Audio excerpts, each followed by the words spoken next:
We're all familiar with software that we use to play games, manage our day-to-day work, and support our social interactions. But we also come across software from time to time that's unwanted, and some that's plain malicious. We call that malware. Let's have a look at the types of unwanted and malicious software we might encounter. A virus is a type of malware that's designed to do two things. Firstly, to propagate copies of itself to other computers in whatever way it can, and secondly, eventually, to attack its host computer.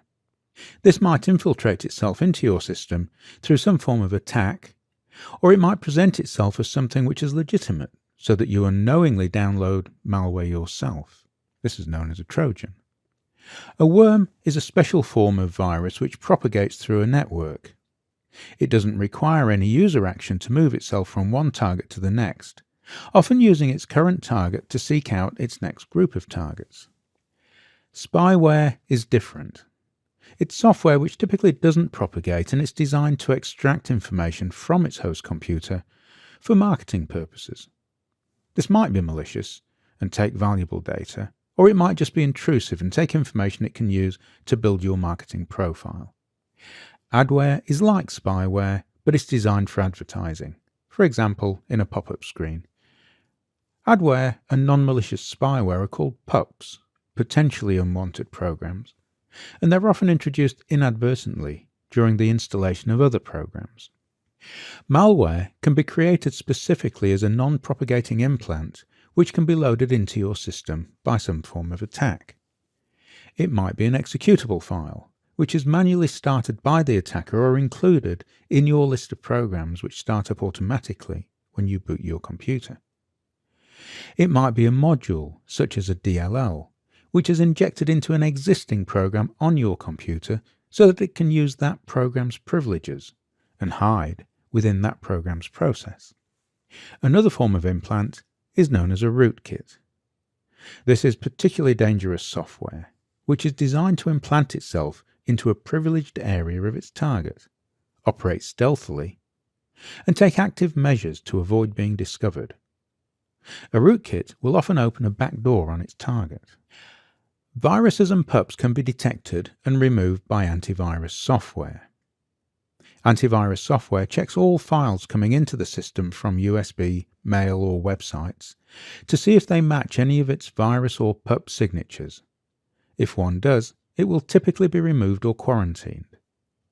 Antivirus programs are only about 95% effective in detecting viruses and PUPs. New viruses and PUPs are being created all the time, and antivirus software needs to be updated regularly so that new signatures can be added. Businesses will often download new signatures every 4 hours or so, but a home user may only check once a week. Consequently, a new virus or PUP can get onto a system if it arrives before its signature is in the system's antivirus database. To catch these exceptions, antivirus software can scan the hard disk to look for viruses and PUPs that have been written to disk. This is typically done weekly after the signature update. Robert Morris was one of the earliest hackers to be convicted because of malware he developed. In 1988, he released the Christmas tree worm onto the internet. Within a day, 2,000 systems were infected, and in total it caused over 6,000 computers to crash.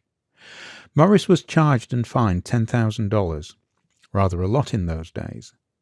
Morris had released the malware as a prank, and as a demonstration of his skills at extreme programming.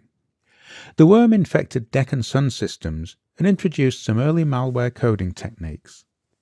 It contained what was known as a portable C grappling hook, which was used to download the main payload and also to move across to other operating systems. It didn't take long for the emergence of malicious hackers, often youngsters with too much time on their hands, who created malware which was deliberately intended to cause disruption and damage systems. By the late 1990s, malware was being released onto the internet regularly, fueled by connected systems such as Windows 95, which were full of exploitable vulnerabilities. Melissa, I Love You, and Code Red are some of the more well-known viruses of the period. Sometimes they infected systems when a user clicked on a malicious attachment. Sometimes they spread through the use of USB drives. They were very effective in gaining access to systems and spreading rapidly. Those infected spent a lot of time and effort recovering from infections. It didn't take long for organised crime to take an interest and start creating malware specifically to target users' banking systems. These cybercriminals weren't youngsters, but often seasoned criminals who turned their attention to another profitable venture, malware. Some of the most notorious organised crime gangs come from Eastern Europe. Organised crime continued to fund the development of malware, while at the same time building tools to deploy it at scale, what are known as botnets.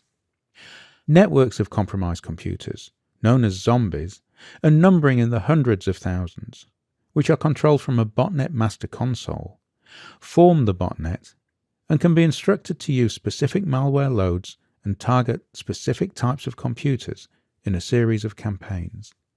As banks became more capable of defending their clients against banking malware, cybercriminals started to look for other ways of compromising targets.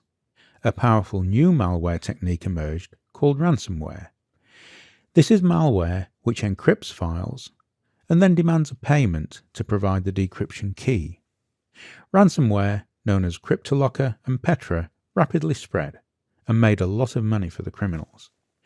One of the more concerning trends in malware evolution is the reuse of the NSA state-sponsored malware, which was released onto the internet as a result of actions by the likes of Bradley Manning, Edward Snowden, and inept CIA operations, which left toolsets behind.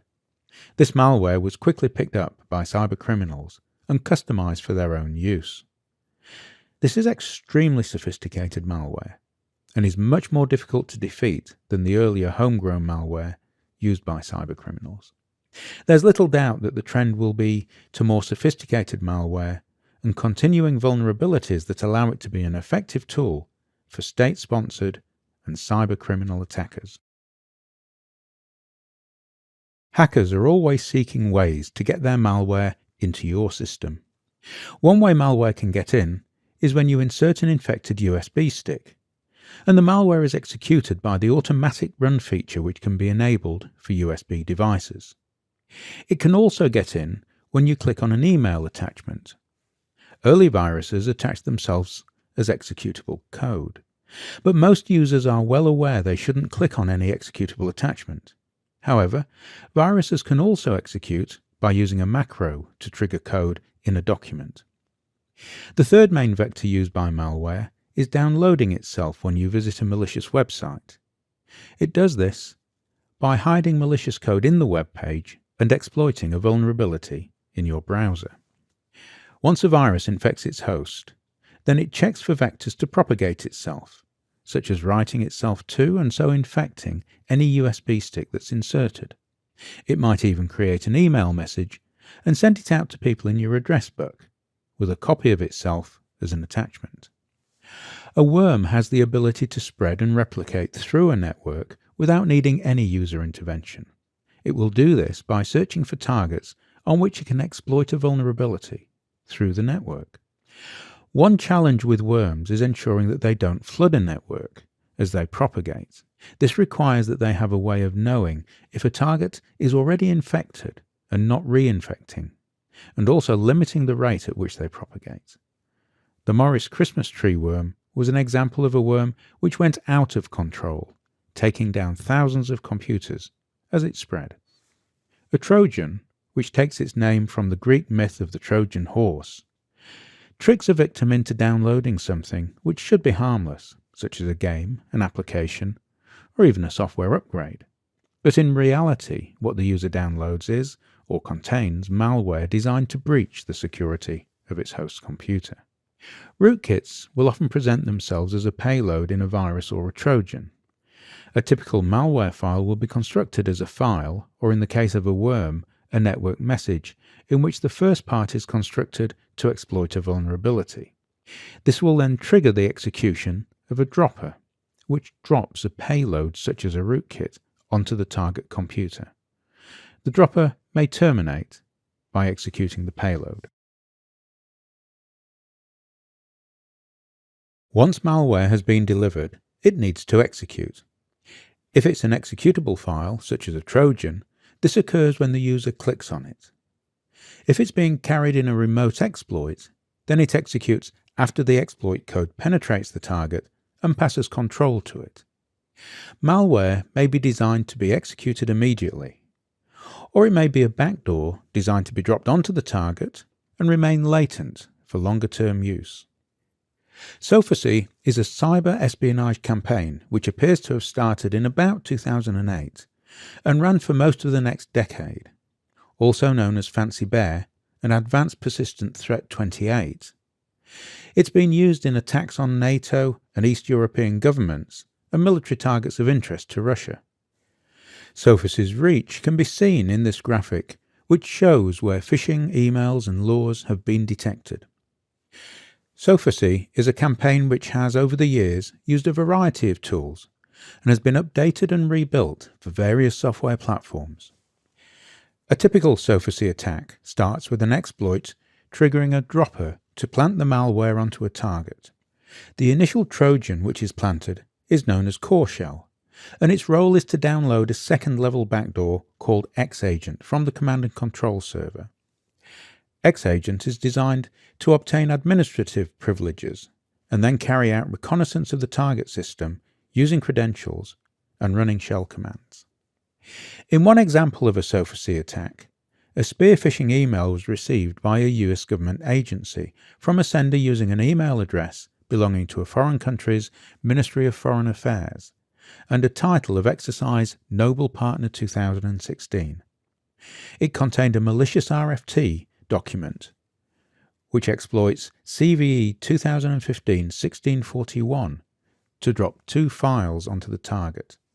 These are called btecache.dll and svchost.dll. btecache.dll is a Trojan that loads and executes svchost.dll. svchost.dll is a variant of the Sophacy Trojan and is a downloader that allows the attackers to gain an initial foothold on the system. It sends network beacons to its command and control server to identify the target and download and execute additional second malware payloads. In this specific attack, the malware used a command and control server at address 191.101.31.6. The beacon that was sent to the command and control server is an HTTP post message, which contained encoded information, including the list of processes running on the target system. The attack used Microsoft Office to maintain persistence. It inserts a registry key to load the btecache.dll whenever Microsoft Office opens a document, allowing the service host backdoor to activate and extract the document. One of the important capabilities for malware that has a time delay or is designed to monitor for information is to be able to achieve persistence. That means ensuring that after the target computer is rebooted, the malware restarts. To do this, the target operating system or one of its processors has to restart the malware. On Windows, a simple approach is for the malware to write an entry into the registry, into what's known as an auto-start extension point. The registry has two main top-level keys that are of interest to malware: HKey current user and HKey local machine. HKey current user is accessible in the user context, but the malware needs to have administrative privileges in order to change HKey local machine keys. The registry location HKey local machine software Microsoft Windows current version run is where Windows looks for details of what programs to start up after the computer boots. Here we see a number of programs that will run, including the system's hotkey and health check tools.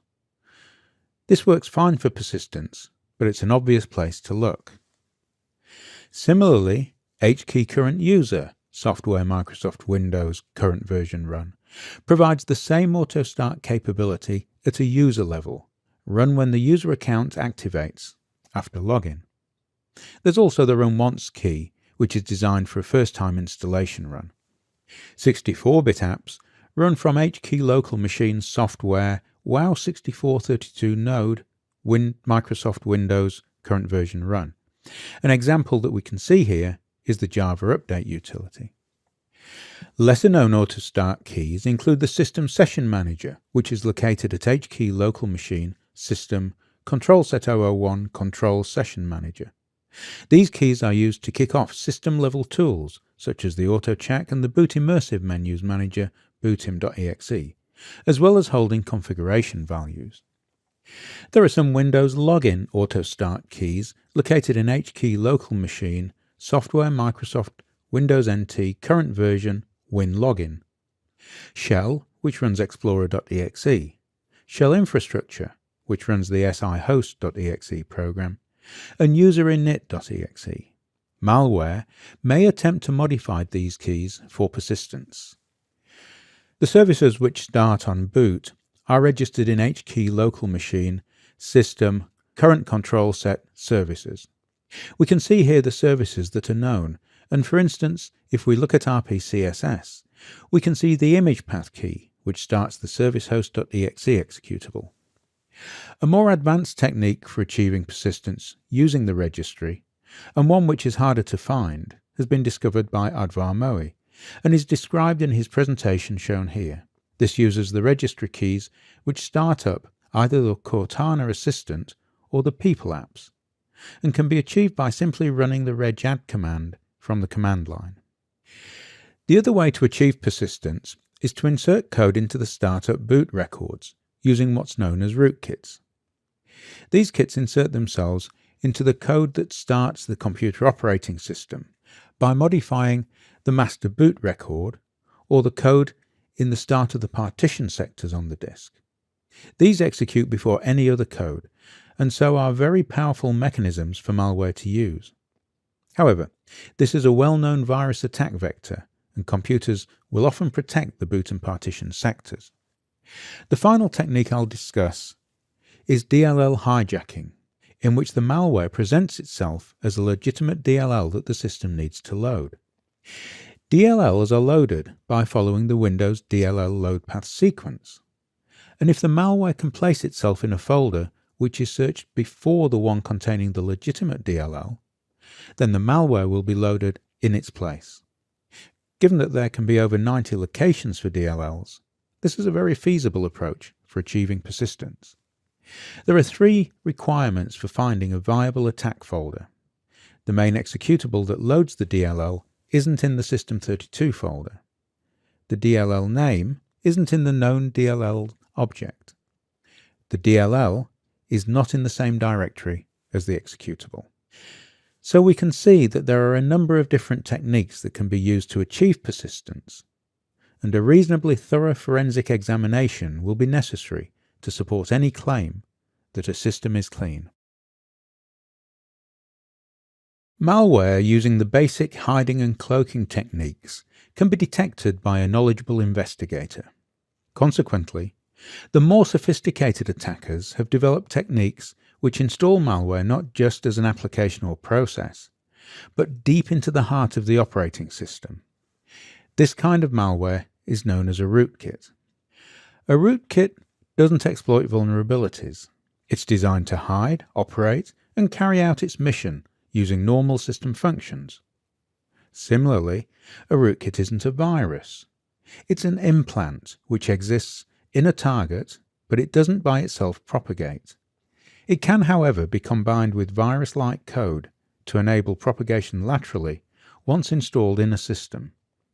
In order to deploy a rootkit, an attacker must first penetrate the target system and then use what is known as a dropper to install the rootkit, which it either carries as a payload or subsequently downloads. The job of the dropper is to check whether the rootkit already exists on the system, whether the system is operating inside a virtual machine, and other special checks, such as the country in which it's operating.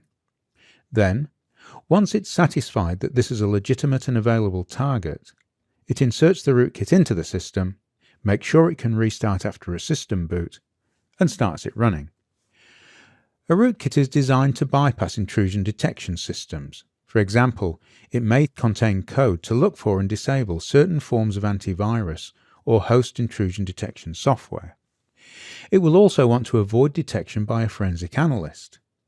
And the best place to hide is in the operating system kernel. This is the inner core of the operating system, and intrusion detection systems can't easily see inside the kernel. Getting into the kernel requires rootkits to be coded as a special form of program known as a loadable kernel module or driver. Microsoft provides the Windows Driver Development Kit or DDK for developing loadable kernel modules. A driver uses quite complex coding techniques, so I'll not delve into the process of developing and deploying a driver. Suffice to say, drivers operate in the deepest part of the kernel, what's known as ring 0, and this gives them access to all the kernel data structures. In addition, being in the kernel, rootkits run with elevated privileges. There's very little a rootkit can't do, and it can be very hard to find. Being a privileged process in the kernel allows a rootkit to employ direct kernel object modification or DKOM. The kernel uses data structures to keep track of its environment. An example is the process data structure, held in the eProcess module. This is a doubly linked list, meaning each entry has 2 pointers. The forward pointer chain starts at the head of the list, and each entry points to the next logical entry in the list. The backward pointer chain starts at the end of the list, and each entry points to the previous one. Using these pointers, the kernel can keep track and manage all active processes. When a user opens Task Manager, what actually happens is that the Task Manager application loads and then calls the kernel asking for a list of applications and processes. The kernel checks its data structures, creates the lists, and then sends them back to the Task Manager for display. When the rootkit is loaded, one of the first things it does is to examine the process list. It follows the forward chain to find its own process and the previous and next ones. Once it has them, it can then change the pointers so that the previous process points to the one following the rootkit, and the one following has its backward pointer changed to point to the one before the rootkit. The first known rootkit to perform direct kernel object modification appeared around 2006. DKOM can be used on other data structures such as the driver list, the list of open ports, directories, and file lists. Malware writers in the cybercrime business ecosystem are now some of the most proficient software writers in the world. However, even with highly skilled people, attacking targets one at a time is still a resource-intensive activity. To make serious money from cybercrime requires automation to carry out attacks at scale. Fortunately for criminals, and by its very nature, cybercrime lends itself to automation. In the early days of computers, viruses propagated through floppy disks. As the internet grew, infections started to appear in file downloads. And as floppy disks phased out, USB drives took their place as a vector for infection. Compromised websites began to host malware and take advantage of browser weaknesses to infect visitors. As the impact of viruses moved from nuisance value to financial gain, so did automation of the crime. By automating and taking advantage of the growing popularity of email and the sheer size of the internet, organized crime was able to achieve cybercrime at a scale which has now eclipsed illicit drug dealing. Cybercrime scales by using what's known as a botnet. A botnet consists of a criminal known as the bot master, who runs a number of command and control systems. The bot master will usually obscure command and control access in order to hide when accessing these systems. Legitimate websites are compromised and used for command and control, operating only for a certain period of time before being discarded and a new one taking over. The bot master runs the command and control servers, and each command and control system in turn controls a large number of computers, known as zombies, that have been infected with a backdoor. A large botnet may have over 1 million zombies under its control. A typical task for the zombie would be to extract files from a target, to use the targets as a source of email spam, or to send specifically crafted packets out as a part of a distributed denial of service attack. Given that the command and control servers change, both the botmaster and the zombies have to be able to find the current server, and they do this by using a domain generation algorithm. This allows the malware to predict what URLs and/or IP addresses may be active at any particular time in the future. The domain name may stay the same and the IP address change, or the domain and IP address may change together. The most notorious botnet and the grandfather of many subsequent variants is Zeus. In its wider sense, this is a combination of a botnet construction kit, a command and control capability, and a set of remote access Trojans, or rats. The Zeus source code was leaked in 2010, and as a result it's been used by many cybercriminals to carry out attacks. It's also been used as the basic foundation to add functionality and create new botnets, such as Citadel, Ice9, and Game Over Zeus. Zeus' main purpose is to steal online credentials.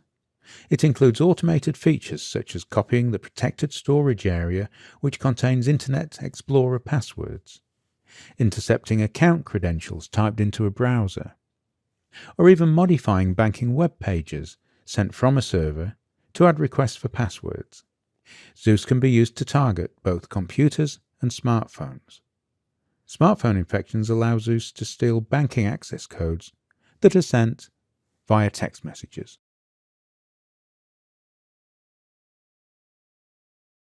Virus construction kits are programs which provide a user with a way to produce viruses without resorting to coding, by just selecting the required features from a menu of options. These kits use standard building blocks of viral code and construct them based on the selected requirements. Virus construction kits can be considered in two categories. The first has a user interface, asking the user to supply details such as the type of replication desired, the infection criteria, the triggering conditions, and what the virus will do when detonated. The second uses a configuration file which details the functions of the virus to be created. In general, virus construction kits have good documentation and are easy to use. Some of the virus construction kits come with context-sensitive help, professional quality, and most of them are furnished with an ample supply of ready-made example viruses to study. There are a number of different forms of virus that can be produced with virus construction kits. Some kits produce ready-to-go compiled viruses with no source code. Other kits may produce well-commented source code, which can be modified by experienced programmers to produce uniquely customized viruses. Genver was the first attempt to distribute a shareware virus construction kit. It was provided as shareware with limited functionality, and when licensed, the full functionality was unlocked. A partly functional hacked version was known to have been distributed. The virus creation lab was programmed in 1992 by a hacker known as Nowhere Man, who belonged to the underground group Nuke. It allows selection of various code modules and constructs them into the complete virus. A commented assembler source code listing is also produced, allowing manual modification and subsequent reassembly of the virus. It was very popular, producing fully functional and stable viruses. A variant known as the Falcon Schism mass-produced code generator was also produced, with a configuration file rather than menu. The complete source code for the kit was distributed as part of the kit. It produced more compact source code than the VCL. These virus creation kits are an interesting background to the more recent botnet systems which enable customized malware to be created. The best known of the more contemporary malware creation systems is Zeus. Zeus is a Russian malware package that's readily available on the internet. The Zeus kit contains a builder that can generate a bot executable and web server files, PHP, images, SQL templates, for use as the command and control server. Zeus produces malware which is designed to establish a backdoor on a target system, allowing full control by an unauthorized remote user. Its primary use has been in criminal botnets targeting financial gain by stealing online bank credentials. The Zeus payload creation screen can be seen here. Zeus uses a configuration file for creating the payload, but doesn't require any significant functionality to be specified, as the active malware is downloaded from the control panel once the backdoor is active. The configuration file contains two sections: static configuration and dynamic configuration. There are 8 static configuration settings: the botnet name to which the target will connect, the timer interval for checking for configuration updates, the timer interval for exfiltrating data, the timer interval for sending target system information such as the services running, the URL for retrieving the configuration file, the URL for comparing the local IP address with a configuration IP address to see whether the target is internet connected or nattered behind a firewall, the encryption key to use for communications, and a blacklist language list which inhibits the use of the malware on systems configured in a blacklisted language. There are 2 dynamic configuration settings: URL loader, which points to the download location of the current malware binary file, and URL server, the PHP server address to which exfiltrated data is sent. The Zeus malware, when infiltrated onto a target, copies itself into the System32 folder. It uses either WinLogin or Explorer.exe to ensure persistence, and may create a user init entry in the registry. When executed, it injects its code into servicehost.exe. This code is responsible for network communication and additional process injection required to hook internet-related APIs. The communication between the various injected components is done with mutexes and pipes. Following on from Zeus, the SpyEye malware builder emerged as a new threat. The builder is shown here. It allows a number of settings to be customized: the encryption key to be used to encrypt config.bin, whether cookies should be cleared on startup, whether non-exportable certificates should be deleted, whether to use HTTPS rather than HTTP, whether to compress the malware file, what features to include, and naming of mutexes. It also includes a number of optional plugins, such as a credit card grabber, a grabber for Firefox certificates, a SOX 5 backdoor, an FTP backdoor, and an RDP backdoor. In 2017, researchers in the Malware Hunter team discovered a new strain of dual DDoS and ransomware malware, which is known as Firecrypt. The Firecrypt ransomware is created with a malware builder dubbed Bleed Green. This uses a command line application to automate the construction of unique Firecrypt executables. The builder can hide the Firecrypt executable using a PDF or doc icon, and make small changes to the binary file to make detection difficult. When activated on a target, the ransomware first kills the task manager process and then starts encrypting user files with AES-256 encryption, adding the Firecrypt extension to the names. There's also a malware builder for Android known as the Trojan Development Kit, or TDK. In 2017, Symantec published a report on the TDK, which indicated it was readily available on Chinese websites. The kit runs as an app on an Android phone. The user completes the customization details for their Trojan using the Chinese app, and then hits the Create button. At that point, if they're a new user, the app starts an online chat with the app's developer, where they can arrange a one-time payment for use of the app. Once subscribed, the app is licensed and the malicious Android app is created. Saurabh Borwankar from the San Jose State University published a master's thesis titled Transcriptase Lite, a polymorphic virus construction kit. In his thesis, Saurabh shows how to implement a polymorphic JavaScript virus construction kit, which can create viruses which take advantage of JavaScript obfuscation techniques to hide from detection mechanisms, and it incorporates polymorphism. The thesis focuses mainly on detection techniques and rates, but provides a useful insight into contemporary virus creation techniques.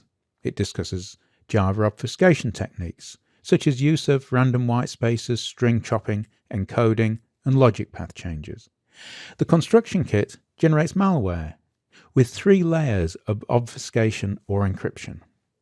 Since viruses started to appear, it's been a very small group of coders that do the real development of malware. Most malware is constructed from the kits they provide.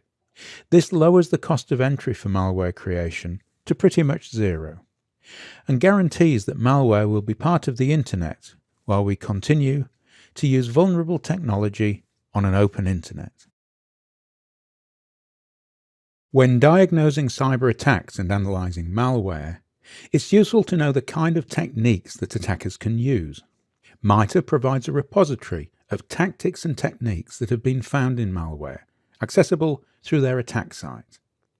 Whereas the Lockheed Martin cyber kill chain looks at the full attack from reconnaissance to impact, the MITRE attack framework takes a deeper dive into what tactics and techniques are used to infiltrate the malware and when the malware executes on its target.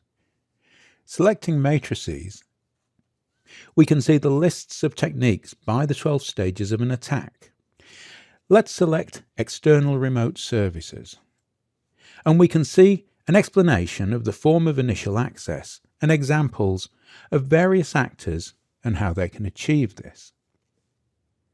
Scrolling, we can see mitigations, ways to detect the technique, and relevant references. Selecting Tactics and then Pre-attack, we can see a list of 15 tactics used by attackers to prepare for their attack. Selecting Techniques, Enterprise, we can see a long list of techniques used in enterprise systems. If we scroll down to T1123, we can see that audio capture from the computer microphone is a technique used to eavesdrop on a target. Groups provides a list of known cyber attack groups. If we scroll down to Platinum, we can see that this group targets governments and related organizations in South and Southeast Asia. The MITRE attack site is a useful knowledge base for anyone looking at diagnosing malware and attributing attacks to an attack group.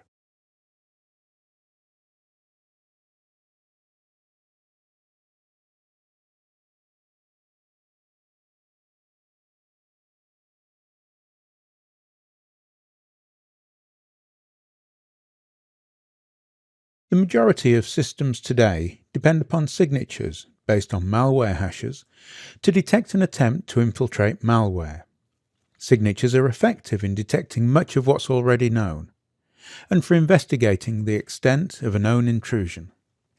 An indicator of compromise, or IOC, is essentially a more advanced malware signature, and may be one or more of an MD5 hash, a command and control domain name, or a known malicious IP address, a file or registry key associated with known malware, and so on. IOCs allow a particular threat to be documented in a consistent fashion and to facilitate automated sharing of actionable threat information. To be effective, they need to be timely, relevant, accurate, specific, and actionable. The life cycle of an IOC can be seen in this graphic. When a compromise due to malware occurs, an investigation takes place and data is collected to determine what's happened and how it's happened. This provides much valuable information about the way the malware works. The data can be analysed and IOCs created. These can then be deployed to intrusion prevention systems to ensure the same compromise doesn't happen again. Sharing IOCs is of real value to organisations that haven't yet been attacked, because they can use them to avoid attack. Fortunately, this is possible with sources such as the IOC Bucket. IOC Bucket is a free-to-use, community-driven platform which allows sharing of threat intelligence in a simple but efficient way. IOCs are developed by the community, reviewed by the community, and distributed for use by the community. When I press search, we can see that this is as yet still an early start with only 559 IOCs in the database. If we click Tools, Open IOC Online Editor, we get a screen which allows a manual entry of an IOC. This shows the kind of information held in the database. A range of items can be included and built using and or expressions to form the IOC. These include specific parts of cookies, emails, URLs, files, and so on. If we click on email, we can see the email items we can select. I'll select body text, and so now I can enter a value. IOC Bucket is a great initiative which should become a mainstream source of IOCs over time. While adversaries constantly change and adapt malware, they tend to use the same tools and techniques and procedures in the malware: process injection, credential dumping, token stealing, host enumeration approaches, and so on. By developing ways to detect these indicators and add them to the standard IOC checks, the success rate for detecting malware will be significantly enhanced. STIX and TAXII are two interacting standards designed to support automated sharing of threat intelligence. STIX defines the threat intelligence, while TAXII defines how that information is communicated. Associated with STIX TAXII is the set of standardized cyber observables, which can be used to build IOC expressions. These include such things as domain names, email and IP addresses, file extensions, and so on. STIX TAXII is a community project coordinated by the OASIS Cyber Threat Intelligence Technical Committee. STIX TAXII version 2 specifications have now been published and are in active use globally. The STIX 2 architecture focuses on adversaries and TTPs and provides a rich form of expression for relationships between the various objects making up the STIX object. The model includes objects which describe information relating to observations, sightings, incidents and campaigns, attack patterns, tactics, techniques and procedures, victims and threat actors. With the prevalence of poly and metamorphic malware amongst other challenges, signatures and IOCs are insufficient for the level of malware detection and prevention needed nowadays to prevent compromise. Unlike IOCs, an indicator of attack, or IOA, focuses on detecting the methods and intent of what an attacker is trying to accomplish, regardless of the malware or exploit used in the attack. This includes detecting hard problems for traditional defenses, such as intrusions into systems using legitimate but stolen credentials, and detecting software which has the characteristics of zero-day exploits. IOAs are often linked to the cyber kill chain, the set of steps an attacker will take, starting with basic reconnaissance. IOAs can be used to monitor for signs of an attack at many of these kill chain stages. Azaria Labs provide a useful diagram explaining the development of sophisticated detection techniques from basic signatures with hash values to IOCs based on IP addresses, domain names, and so on, through to the most advanced approach using TTPs. Cyber hunting, to check for the presence, currently or in the past, of intrusions, is essentially a manual form of detecting indicators of attack. While there has been a lot of attention placed on cyber hunting, the reality is that cyber hunting manually can be very difficult to do effectively, and it won't scale. However, by combining cyber hunting methodologies with automation, analytics, and artificial intelligence, intrusions can be detected at speed and at scale. These kind of products are starting to emerge, with Darktrace being an early example. Some attacks don't have a specific signature that can be detected, or haven't yet been classified with a signature, but behave in a way which can be detected as malicious activity. An anomaly detection system, or ADS, is a device which watches the behavior of data streams and can detect anomalies.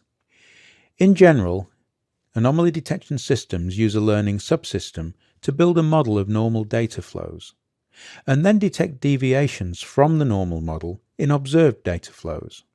They're deployed initially in learning mode, and then are switched to detection mode after a period of time.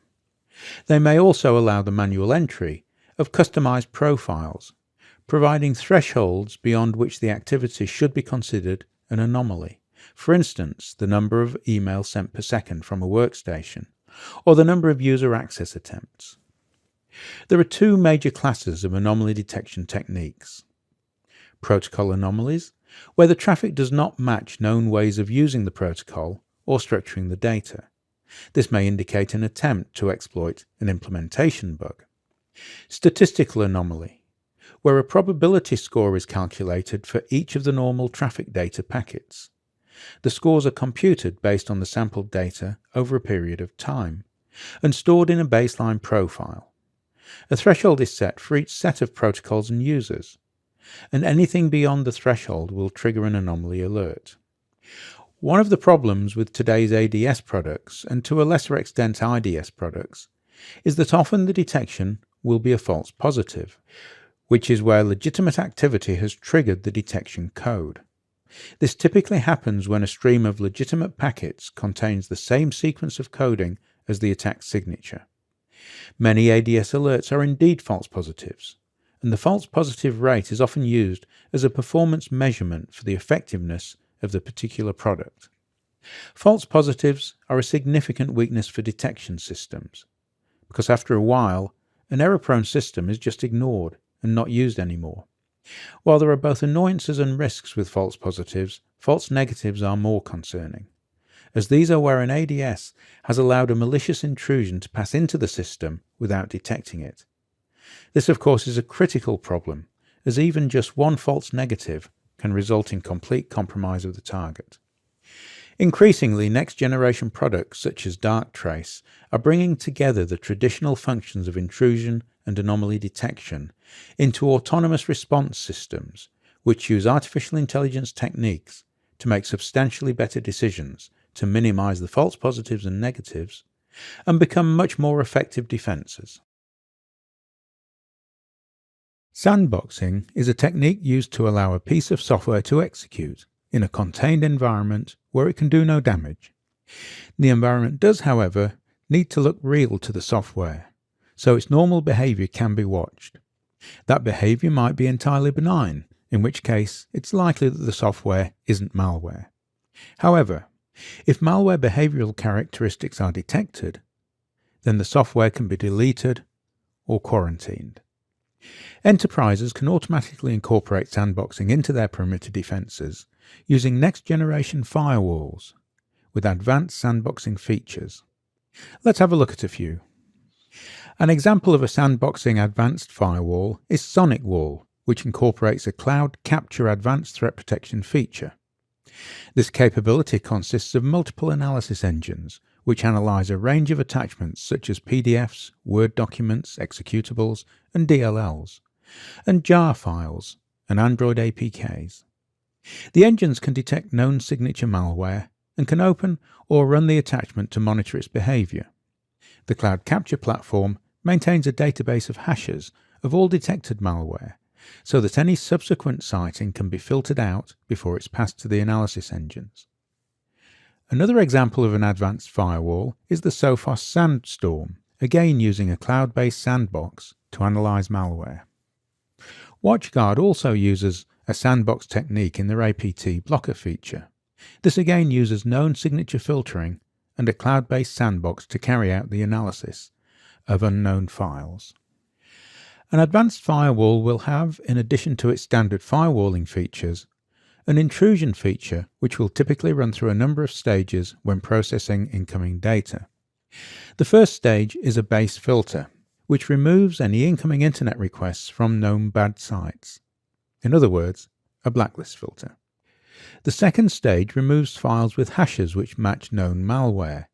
This stage may also carry out SSL decryption so that the content inside an SSL connection can be analyzed. Typically, about 80% of malware can be removed by this stage. In other words, traditional anti-malware scrubbing. The third stage is where malware behavior is analyzed in the sandbox. This will detect the libraries called, the registry entries modified, the processors used, the commands issued, the network connections made, and so on. At this stage, some products may also capture network packets and provide them as a listing, or better still, a PCAP file, for subsequent analysis using Wireshark. These products are not a complete solution for defeating malware. Sandboxing takes time, and many firewalls will be configured to run in passive mode, allowing content through, and advising network administrators subsequently that a threat has been detected and needs to be cleaned up. In the time that takes, a virulent malware such as WannaCry can infect many devices within and outside of the initial infection point network. Even if the malware hash is stored for subsequent detection, malware authors will often produce polymorphic malware which changes its signature regularly to avoid such forms of detection. Consequently, while an advanced firewall is a useful addition to the defenses an enterprise needs to deploy, there is still a need to have a good understanding of malware and how to defeat it.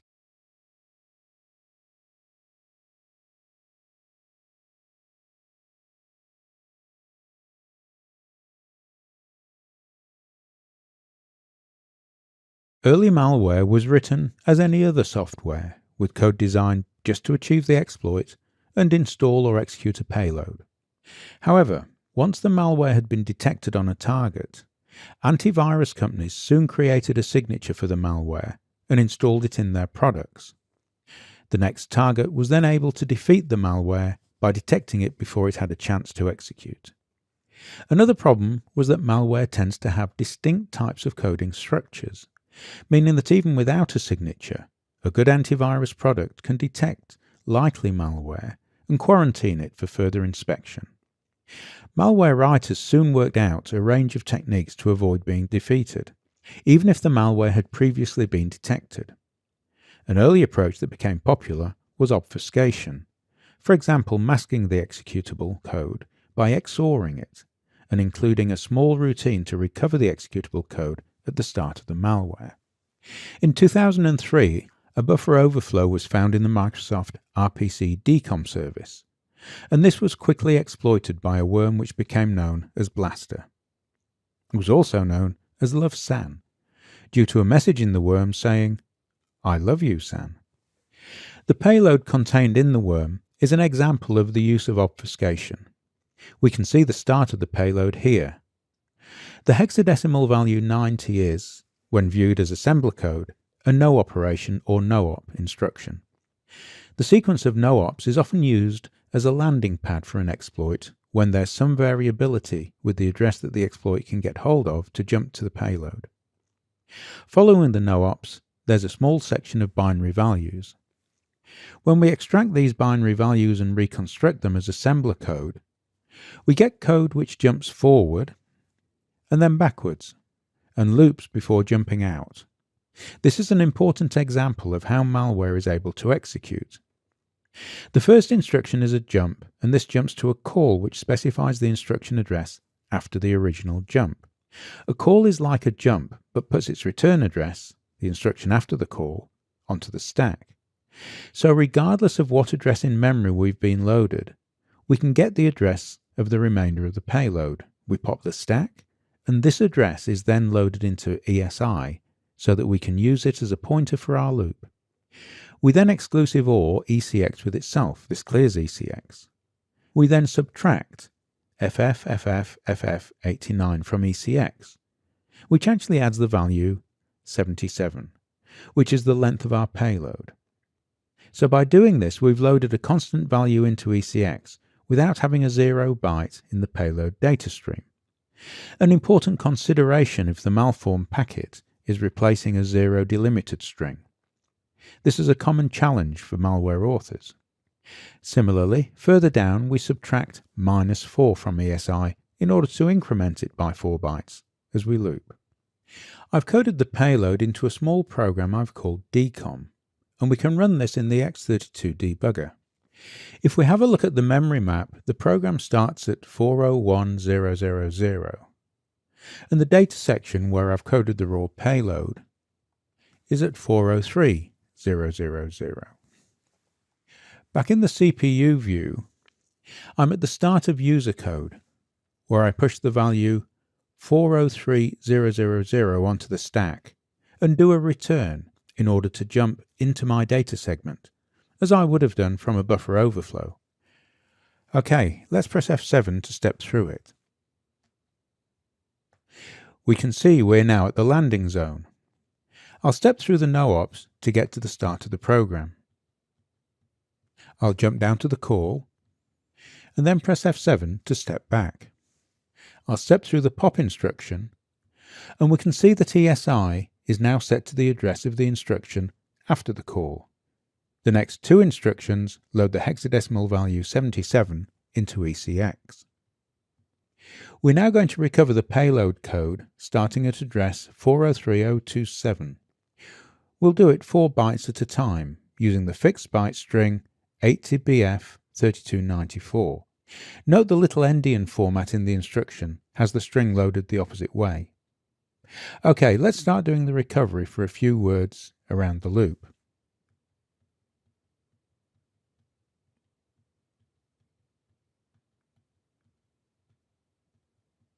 As we're going around the loop, we can see the code appearing starting with sub ESP34, move ESI ESP, a call, and so on.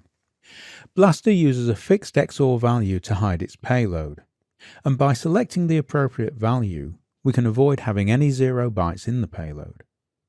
More sophisticated malware may use a more complex scheme such as encryption, but by reverse engineering the code, we can often recover the key and decrypt to reveal the code.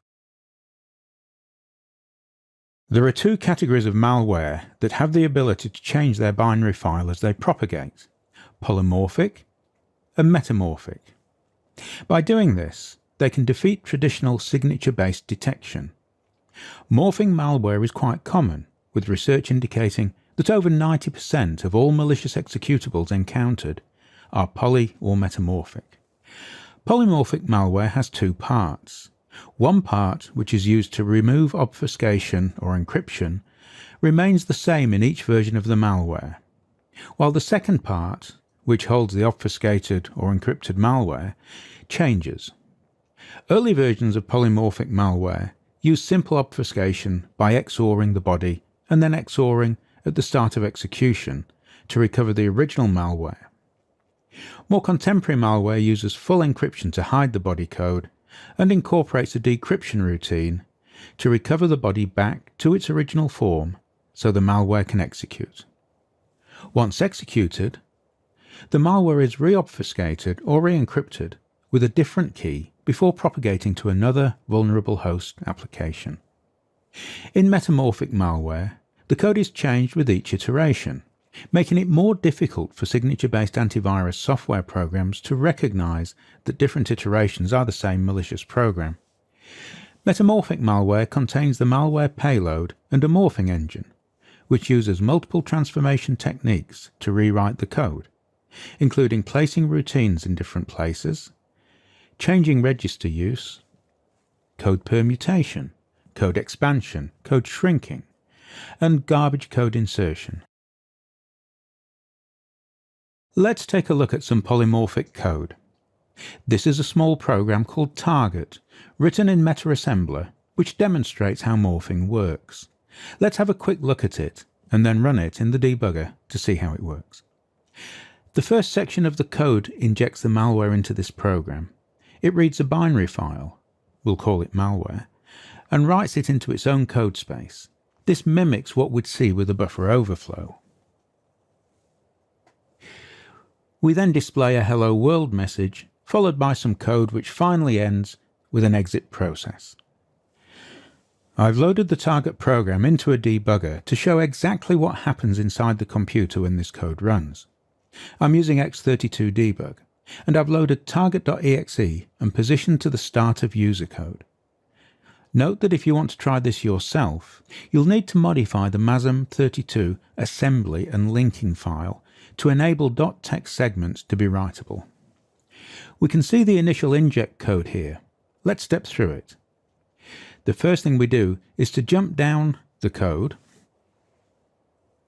and then make a call to the instruction just after where we started.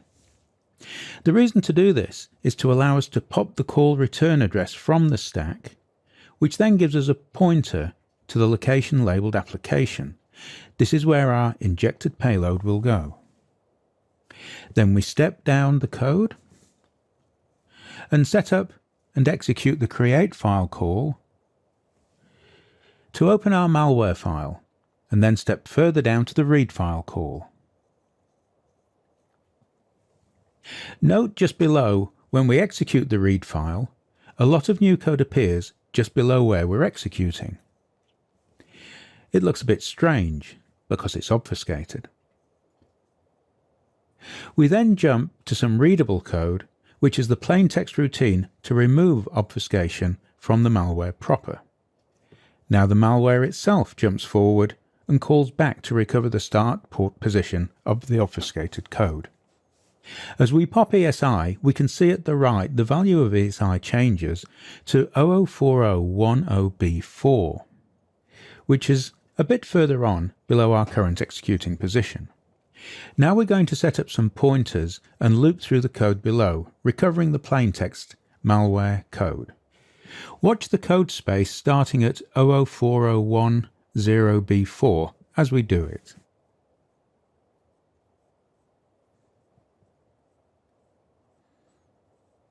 Okay, we can see the malware itself de-obfuscating its injected code. We can see sensible code starting to appear. The loop control is in ECX, and we can see that decrementing every time we loop.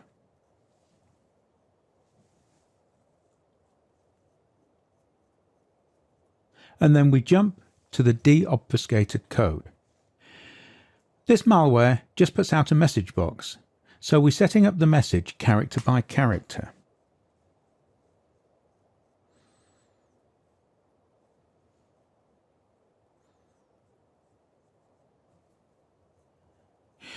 Now we've got to the message box call, and the debugger stops for us to click on the message box.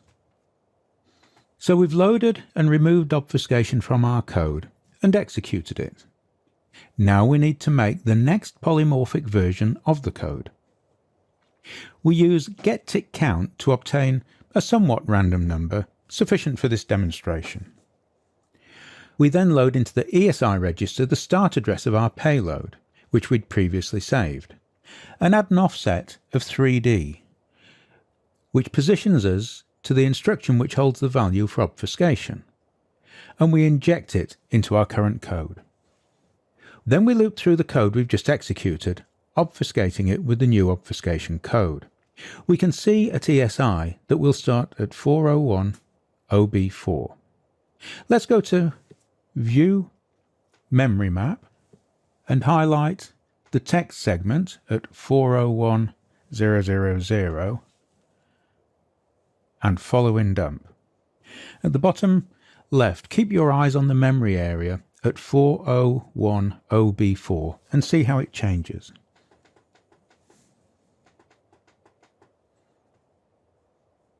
Okay, we've modified our existing code in memory, and we can now write it out as a new polymorphic version of the malware. I'll step down to create the new file and then write it out. And we finish. I've got the original malware and the new version we wrote out loaded into HexEdit. As I switch between the two, you can see that the obfuscated code changes. This is a simple demonstration of polymorphism, but it reflects the kind of obfuscation used in real malware such as the DCOM virus. Cryptography can be used to protect sensitive information, but it can also be used as a weapon to attack systems using what's known as ransomware. WannaCry is an early example of ransomware, which became very popular with security researchers due to its use of Eternal Blue, an NSA exploit that was released by the shadow brokers. It was an early example of cybercrime malware, which took advantage of nation-state grade cyberattack techniques, almost always 0 days, to achieve a high level of propagation and exploitation. This is sometimes referred to as wcrypt or WannaCryptor. We know how the WannaCryptor worm works thanks to some in-depth analysis by a number of research teams. Sergei Shevchenko and Adrian Nish from the BAE Systems Applied Intelligence Threat Intelligence Research Team have provided a detailed blog of their analysis. Let's run through what we know about the worm from that. WannaCry can be sent via a phishing campaign. Alternatively, the attack can be mounted directly on systems which are connected to the Internet with port 445 accessible, or via a local network once an initial infection on that network has been achieved. Port 445 is the Session Management Block or SMB protocol and is opened when a computer is configured for file sharing. The WannaCry exploit consists of an initial TCP SMB connection which leads eventually into a malformed packet which delivers the exploit payload. The payload is encrypted with a unique key calculated from the target's SMB signature. WannaCryptor is dropped as an executable, often seen as mssecservice.exe or lhdfrgui.exe. The first thing this executable does when it runs is to check whether the cybercrime campaign has ended. It does this by checking a predefined URL, known as the kill switch, and if it can establish a connection, then it kills itself. Let's have a look at the pseudocode that does this. The malware uses a large random-looking URL as its kill switch. It attempts to connect to the URL. If it succeeds, this indicates it should kill itself. If not, it will execute its payload.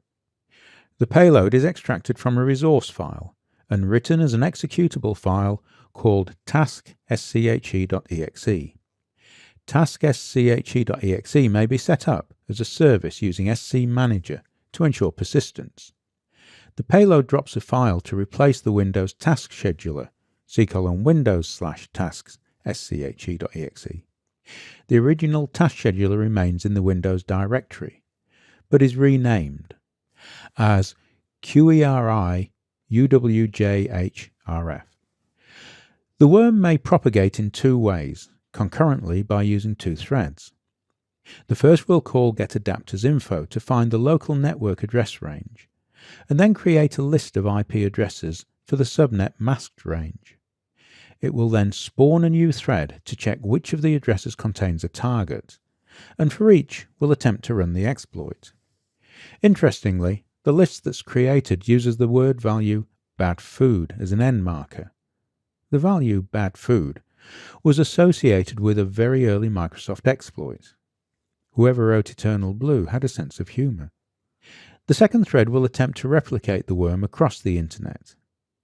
It will spawn a new thread every 2 seconds, up to 128 times.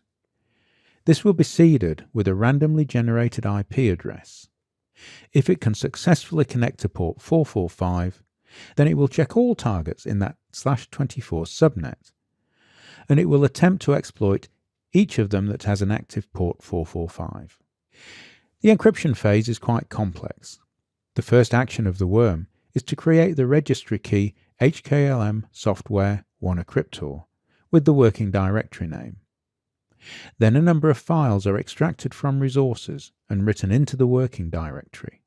These include ransom notes, configuration files, executables, and DLLs. One of 3 bitcoins is then randomly selected and used to update the ransom note for paying the ransom. An RSA key is extracted and used to decrypt an AES key from the resources segment, and this is used to decrypt the rest of the resource into a PEDLL file. Execution is then transferred to the start of the ransomware DLL. The ransomware DLL firstly creates a mutex to ensure that only one copy of ransomware is active. It then checks for and terminates any active SQL or Exchange services to ensure files are freed. It then spawns a file encryption thread which carries out the encryption of the target files. All that's left is to leave a ransom note and collect the money. A good source of information on APTs is Kaspersky Labs. Here we see the Kaspersky APT site. If we scroll down to the lower screen, we can see the various APTs. Let's have a look at Stuxnet. If we click on it, we get some basic facts. If we click on Go to the Threat, we can also see the other APTs which relate to it. Let's have a look at another called Lambert's and go to the threat. We can see this targets a much wider geographical area than Stuxnet. If we scroll down, we can see a link to more information. And this takes us to an analysis of the APT. Defending against APTs is difficult, and it's likely that an APT attack will succeed. APTs usually are found when network monitoring detects the installed malware attempting to connect to its command and control systems. Focusing controls which address each stage of the cyber kill chain provides the opportunity for early detection. Nevertheless, the average time it takes to detect an APT is measured in months. Advanced persistent threats are very sophisticated forms of malware. They're difficult to detect, and there's every indication that they're here to stay. Managed service providers are a tempting target for attackers because of the trusted access they have into their client base. One form of malware being used against MSPs is the Win32.Sodin ransomware, detected in March 2019 by Kaspersky. This has some interesting features, such as the way it can execute 64-bit code as a 32-bit binary, and its use of Oracle WebLogic. A full analysis of the malware is provided by Kaspersky. Let's review it. The Sodin malware is spread through either the CVE 2019-2725 or 2729 vulnerabilities in Oracle's WebLogic, which allows the attacker to execute a PowerShell command to upload a dropper to the server. The dropper, when run, then installs the Sodin ransomware payload. The malware starts by escalating its privileges using the CVE 2018-8453 vulnerability. This vulnerability is what's known as a use after free attack, which takes advantage of flawed logic in the call to the Windows destroy window function in win32k.sys. By executing this vulnerability, the Trojan then escalates its privileges to become NT authority. This provides full access to the system. The malware then checks whether the process architecture is 32 or 64-bit, and then executes one of two different shellcode routines. As the malware is distributed as a 32-bit binary, it has to arrange values on the stack to enable it to run a return command to execute 64-bit code when it wants access to system calls in the kernel on a 64-bit architecture. Once completed, it can then do another return back to 32-bit code execution at the end of the shellcode. This technique has been used for some years and is known as Heaven's Gate because 32-bit applications have to call a special gateway when they want to issue a syscall to the kernel. The configuration block for the malware is stored in encrypted form in the body of the deployed payload. It contains the standard information expected in ransomware, including the malware distributor public key, the campaign identifier, the file names and extensions not to be encrypted, files and folders to be deleted, and the names of process to be terminated, and the ransom note template. Sodin uses a hybrid scheme to encrypt victim files. The file contents are encrypted with a symmetric stream algorithm known as salsa20. And the ECIES elliptic curve algorithm is used for asymmetric key encryption. The ECIES implementation includes the curve 25519 elliptic curve and the SHA-3 256 cryptographic hash. For each file to be encrypted, a new pair of elliptic curve asymmetric keys is generated and a hash produced, with the hash being used as the private key for encrypting the file with salsa20. The key details are also stored in the encrypted file. An interesting additional feature in Sodin is the use of a second encryption of the ransomware key, which appears to be a skeleton crypto key called ZeroKey. This is possibly a backdoor which the ransomware developers can use to recover files, in addition to the main key used by the ransomware distributors. The key recovery details are stored in the registry. The Black Energy Trojan started life in 2007 as a denial-of-service attack module, and it's been fairly well analysed now. It uses PHP command and control system accessed through HTTP with a MySQL backend database for its configuration data. The command and control platforms are often Linux or BSD servers. The Black Energy command and control server has an informative help file written in Russian. It uses HTTP basic authentication as a password protection scheme to protect the botnet. Its configuration file enables a high level of customization of the denial of service attack, allowing the form of denial of service and the packet size and frequency to be configured. Its attacks include ICMP ping flooding, TCP SYN attacks, UDP flooding, HTTP GET request flooding, DNS flooding, and basic binary data flooding. Black Energy comes as a kit with a GUI configuration and build tool to make the botnet implants. It doesn't contain its own exploit for delivery, and the build tool generates only a payload file using the name _bot.exe for some other form of delivery. This is encrypted and so will defeat antivirus tools. It uses a system driver called sysserve.sys for persistence, which is delivered in the _bot.exe file under the name calc.exe. By 2010, Black Energy had become much more sophisticated and was known as Black Energy 2. It was being used by, amongst others, a Russian hacking group known as the Sandworm Team, which was widely reported to have links to the Russian intelligence service. It was being used in operations involving espionage against industrial control system networks. In 2014, Black Energy 2 was used to infect numerous critical infrastructure sites in the United States by exploiting vulnerabilities in internet-connected control system devices, including General Electric's Simplicity and Siemens' Symantec WinCC products.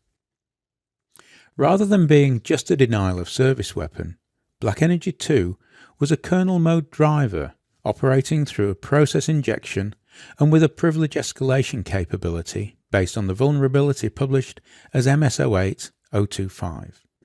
What made Black Energy 2 so effective was its rootkit driver. This had three capabilities. It used operating system hooks to hide files and data on local drives, in the registry and in memory. Sophisticated manipulation of hooks to allow custom malware modules for DDoS, spam and banking fraud to run. And injection of the primary Black Energy 2 DLL into servicehost.exe in user space, which makes it difficult to detect. Black Energy 2 is delivered as an encrypted payload from which a rootkit is installed by a decrypting dropper. When delivered, it's highly customized to the target, and as such is not susceptible to signature-based detection. In 2015, Black Energy 3 was detected attacking targets in the Ukraine and Poland. It incorporates a number of changes to previous versions. It doesn't use a kernel mode driver, but each version is highly customized to suit its target environment using a service DLL for persistence. It's got better support for plugin modules, allowing a much greater range of customized attacks to be mounted. Examples that have been found include DDoS attacks, password theft, port scanning, taking screenshots, logging IP addresses, and a system destruction module which works by overwriting all hard disk data. It supports proxy servers to enable stealthier command and control and information exfiltration. It can bypass user access control warnings so as to avoid alerting target operators. And it has more platform variants, including Cisco networking devices. Black Energy 3 was used in the 2015 cyberattacks in Ukraine that resulted in power outages. While it didn't directly target the industrial control system, it was delivered to the Ukrainian energy companies in the lead-up to the attack via spear-phishing emails and weaponized Microsoft Word documents, and used to collect information about the control system environment and to harvest network operator access credentials. This was the last time the Black Energy malware variants have been seen, spawning instead into two next-generation malwares, Telebots and Grey Energy. Let's take a look at Grey Energy. The design and architecture of the Grey Energy malware is very similar to that of the Black Energy malware.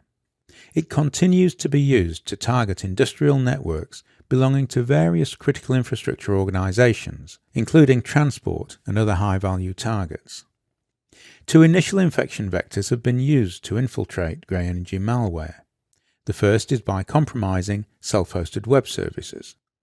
The second is the use of spear-phishing emails with malicious attachments. Malicious documents drop Grey Energy Mini, a lightweight first-stage backdoor that does not require administrative privileges. This is used to map the network with Nmap and collect passwords with Mimikatz in order to obtain domain administrator privileges. Once the attack has achieved administrator access, the Grey Energy malware is deployed. It's mainly deployed without persistence to servers with high uptime and with persistence to workstations used to control ICS environments. Relay software may also be deployed in the network to enable proxy-based connection to command and control servers to better hide their activity.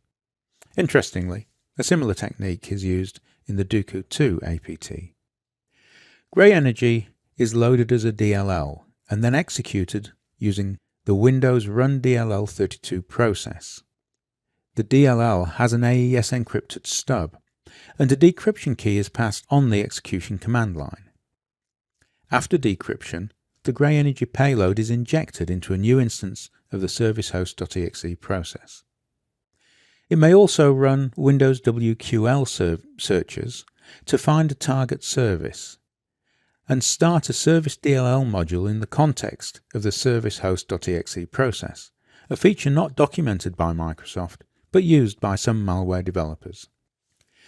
Black and Grey Energy have been a threat to the energy industry for over a decade, and there is no reason to think that this threat will cease anytime soon.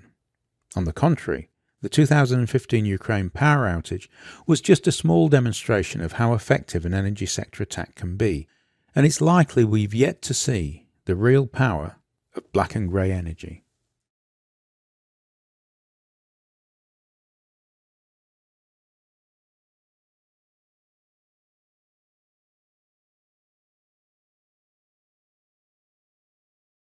Reverse engineering is the technique used to work backwards from an executable piece of software and reconstruct a base of understandable code and gain an understanding of its functions and capabilities.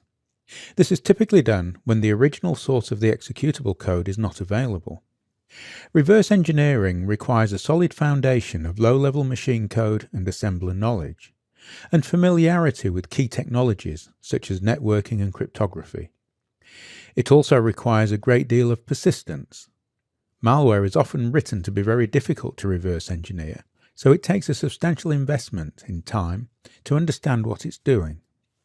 Malware reverse engineering is one application of reverse engineering and is a highly specialized cyber defense skill, employed by researchers to study the techniques used by malware authors to infect computers, exploit target systems, and exfiltrate data. Reverse engineering requires a controlled environment in which to analyze the software, not only by disassembling it for static analysis, but also by running it and watching what it does. This is known as dynamic analysis. The test lab we need to do reverse engineering goes beyond the virtualization environment we might use for penetration testing into a more robust sandbox which stops, or at least strongly controls, any external interactions by the malware. A good way to begin malware reverse engineering is to run your reverse engineering sandbox on an isolated system, off your home network, and with no internet connection. Malware reverse engineering is part of the wider malware analysis capability, which Lenny Zeltser considers as having 4 levels of increasingly difficult analysis. At the bottom, and the easiest, is to run fully automated analysis. Above that, static properties analysis provides a great deal of information about what the malware may do, with relatively little effort. The second most difficult task to do is interactive behavior analysis, in which you actively step through the software analyzing its behavior as it runs.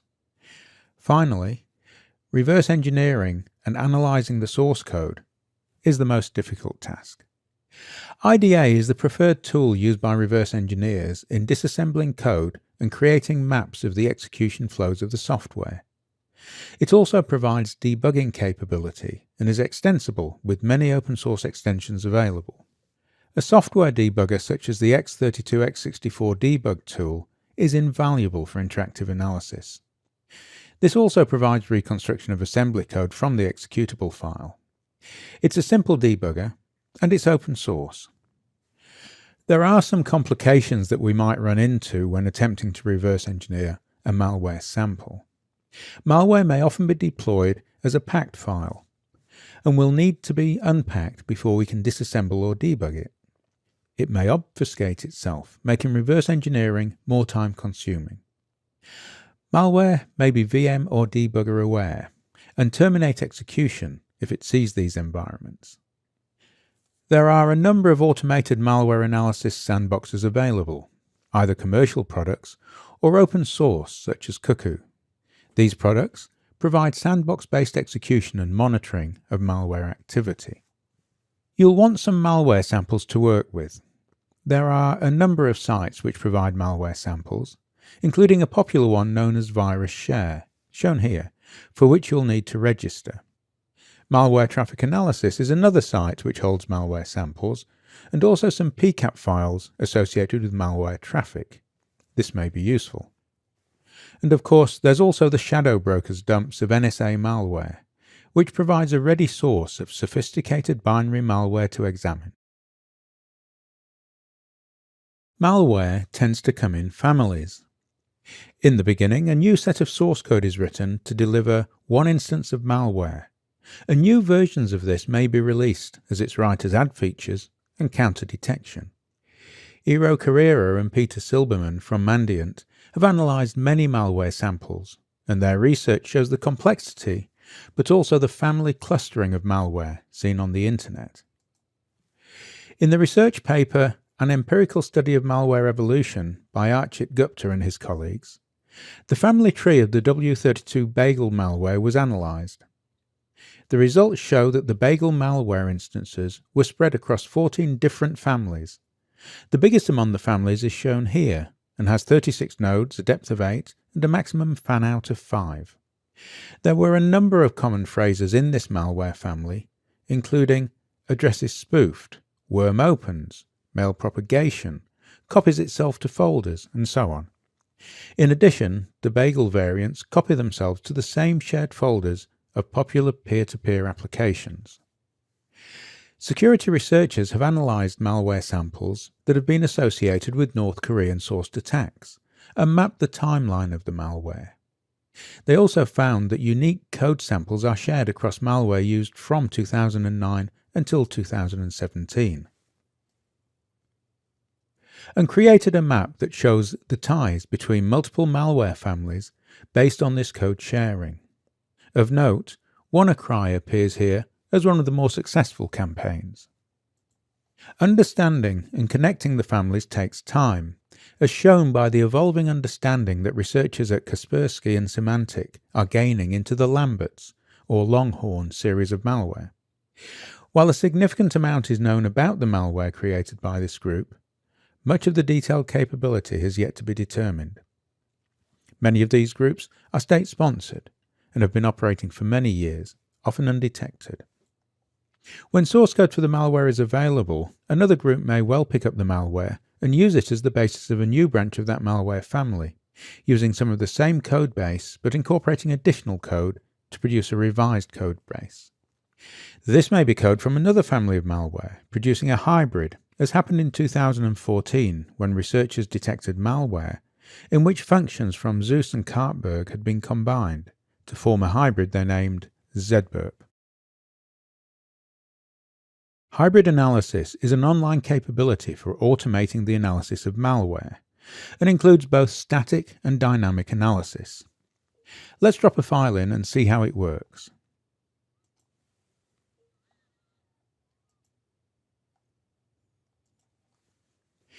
Firstly, I've got a file called codebodyb.bin which I'll submit. It starts by running the code against the MetaDefender and VirusTotal static antivirus tools, and is reported as clean. At the top right we can see that no specific threat is found. Next, I'll submit a file called codebodyx.bin.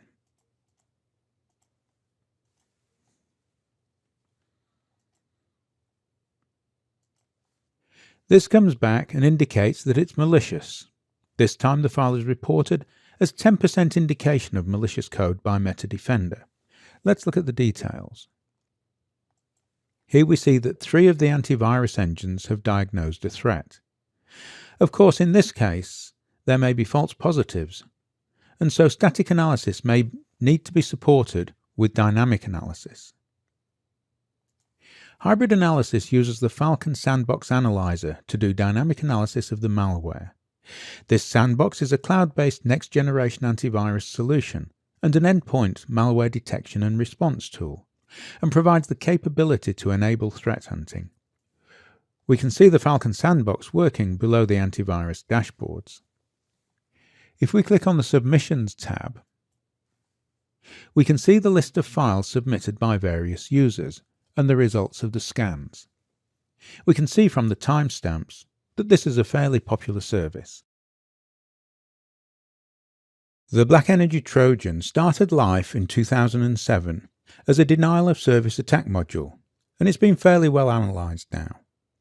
It uses PHP command and control system accessed through HTTP with a MySQL backend database for its configuration data. The command and control platforms are often Linux or BSD servers. The Black Energy command and control server has an informative help file written in Russian. It uses HTTP basic authentication as a password protection scheme to protect the botnet. Its configuration file enables a high level of customization of the denial-of-service attack, allowing the form of denial of service and the packet size and frequency to be configured. Its attacks include ICMP ping flooding, TCP SYN attacks, UDP flooding, HTTP GET request flooding, DNS flooding, and basic binary data flooding. Black Energy comes as a kit with a GUI configuration and build tool to make the botnet implants. It doesn't contain its own exploit for delivery, and the build tool generates only a payload file using the name _bot.exe for some other form of delivery. This is encrypted, and so will defeat antivirus tools. It uses a system driver called sysserve.sys for persistence, which is delivered in the _bot.exe file under the name calc.exe. By 2010, Black Energy had become much more sophisticated and was known as Black Energy 2. It was being used by, amongst others, a Russian hacking group known as the Sandworm Team, which was widely reported to have links to the Russian intelligence service. It was being used in operations involving espionage against industrial control system networks.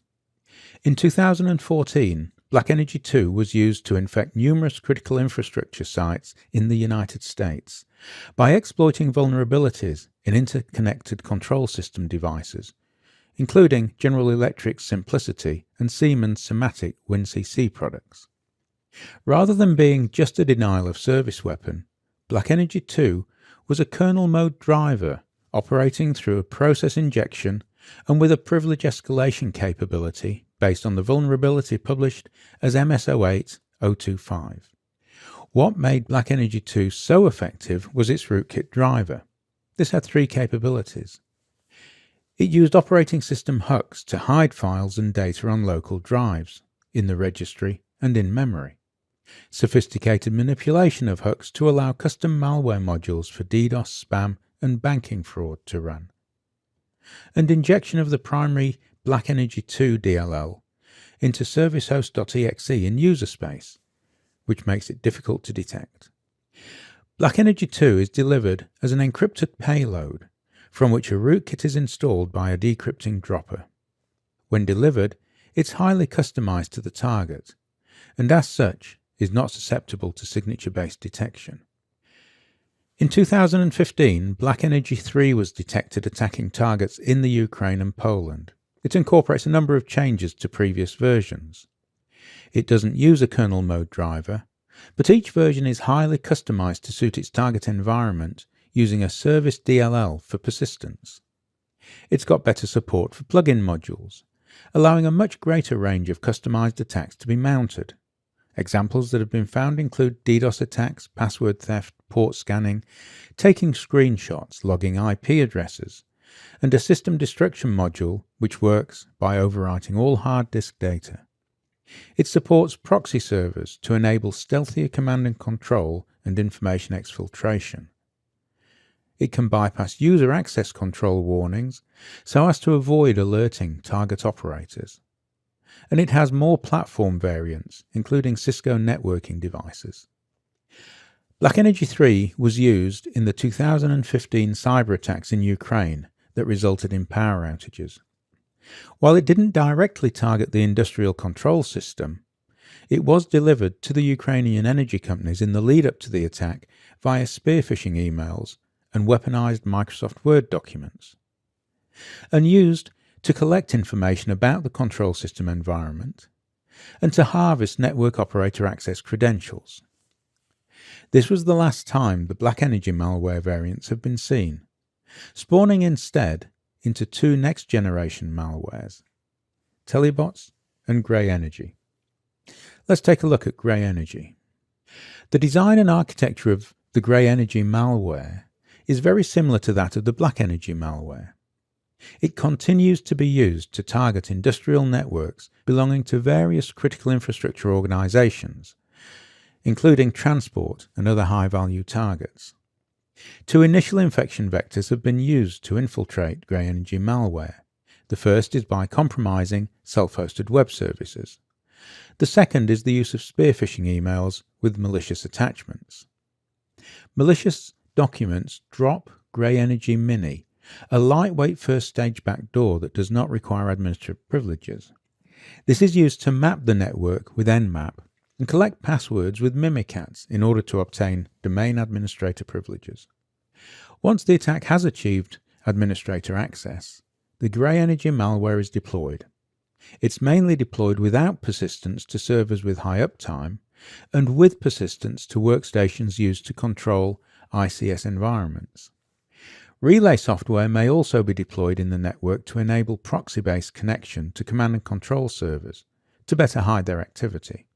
Interestingly, a similar technique is used in the Dooku 2 APT.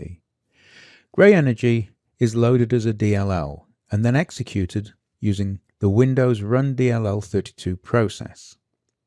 The DLL has an AES encrypted stub, and a decryption key is passed on the execution command line. After decryption, the Grey Energy payload is injected into a new instance of the servicehost.exe process. It may also run Windows WQL searches to find a target service and start a service DLL module in the context of the servicehost.exe process, a feature not documented by Microsoft but used by some malware developers. Black and Grey Energy have been a threat to the energy industry for over a decade, and there is no reason to think that this threat will cease anytime soon. On the contrary, the 2015 Ukraine power outage was just a small demonstration of how effective an energy sector attack can be, and it's likely we've yet to see the real power of Black and Grey Energy. Malware is typically prepared for delivery by running it through a software packer, which compresses the code and may add anti-sandboxing features. It then combines the compressed data with the unpacking stub into a single executable. When the packed executable is first executed, the unpacking stub unpacks and recreates the original code from the compressed code before executing it. By doing this, malicious code signatures can be removed and therefore defeat intrusion detection systems, and the packed code is often made more difficult to analyze. The Universal Packer for Executables, UPX, is an open source packer which can be used on both Linux and Windows. I've downloaded the Windows zip file, so let's take a look at it. But firstly, let's take a look at a simple assembler program which we'll be packing. Hexa is a small assembler program which displays the ASCII and hex contents of a file on the console. We can see at line 23 the start point for the program, in which handles are set up for the program and the console input and output. Then the main subroutine is invoked, and on return, the program terminates. At line 86, the program gets the file name from the command line, opens the file, and gets the file size. Then the program starts looping, preparing the file location in displayable hex form and putting it in the output line, and then at line 118, reading the next 16-byte chunk of the file. This is then prepared in both ASCII and hex form and put into the print line. We can see this operating in the debugger. We can run to user code, and we can see the calls to get the handles. Let's run over these down to address 40107A. We'll press F7 to go down into the main hexacode. We can now see the program call to a program subroutine at 4011C6, that's get file name, and further down the system calls to open the file and get the file size. We'll leave this for the moment. We'll now run UPX to pack the hexa executable. Firstly, let's check its size. Hexa.exe, and we can see this as 5120 bytes.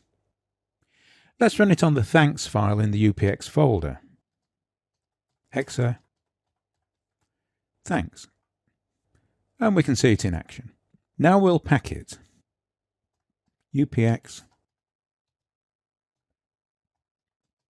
hexa.exe.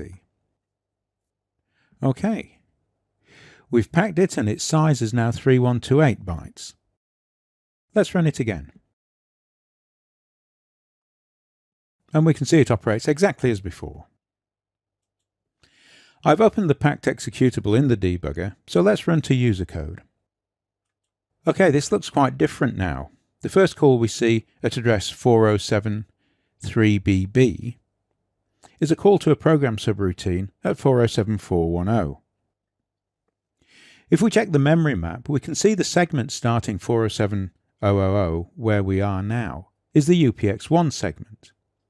We no longer have the normal application.text and .data segments. As we step through the code, it's not clear what the code's doing. And if we scan through the segment, there's no obvious calls to system file handling routines. Clearly, the packed file is going to be harder to analyze.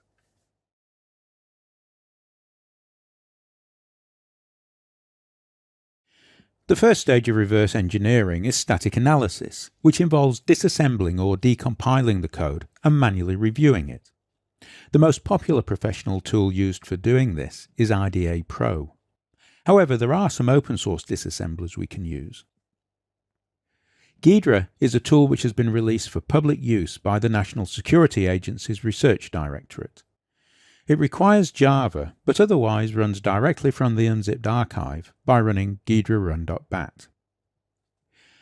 I've downloaded Ghidra and created a new project called Hexa. I'll import the original Hexa executable, File, Import, and import the unpacked Hexa.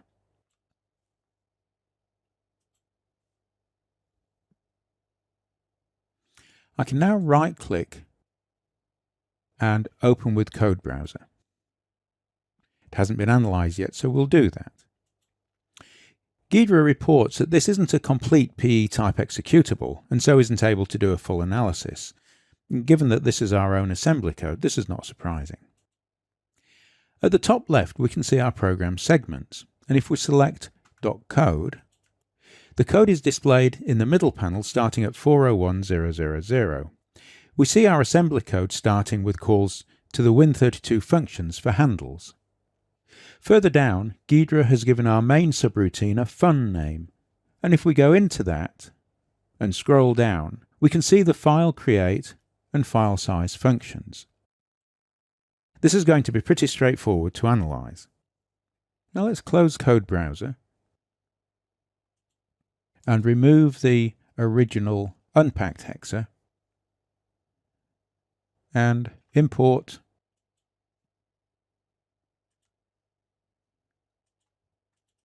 the packed Hexa. That's OK. And again, open it with Code Browser. and analyze it. In the panel at the top left, we can see there are now just the UPX0 and UPX1 program segments, plus headers and resources. Let's start by selecting UPX0. We can see at 401000 there's uninitialized memory, nothing here to see. In the middle panel, if we select Exports, Entry, the middle code panel jumps to 4073A0. This is our entry point. The compiled code on the right shows this as an entry, which then makes a call to fun 407410, which we see it does in the middle section at line 4073BB. Let's go to that function. We can see the decompilation of the function at the right. This is a for loop which finishes with a call to a function at 4073D2, and we can go there.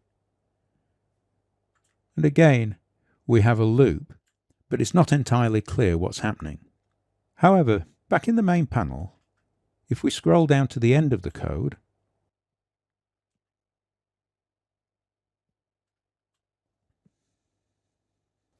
we find at the very end, at 4075AA, a jump to 401000, which we know had nothing in it. This is the endpoint of the unpacking code and the jump to run the original code, sometimes called a tail jump. Now we've seen the code in Ghidra and have an idea of what's going on, we can move on to the second stage of dynamic analysis. Let's go back to our packed executable in the debugger, run to user code, and then put a breakpoint in the code at 4075AA. And let's run to it. Okay, if we now look at the memory map and select 401000, we can see that we've now got back our original code. So when we're analyzing unknown malware, by finding the endpoint, we can get directly to the malware without having to work our way instruction by instruction through the unpacker.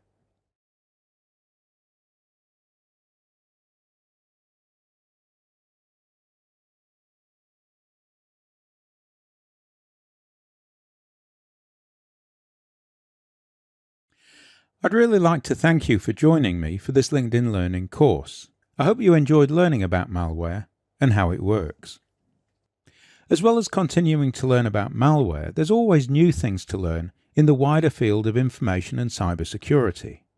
So check out the full security segment of the library, where new courses are added regularly. You'll find courses on all aspects of security. I'd also like to invite you to go to my author page, where you can find some additional pen testing courses, as well as a wider coverage of cybersecurity. In particular, take a look at the Learning Assembly Language course, which will support your malware analysis. If you want to get hands-on with Android, then do take a look at mobile devices and platforms and securing Android apps. You'll also find courses on the security aspects of wireless, websites, and the Internet of Things.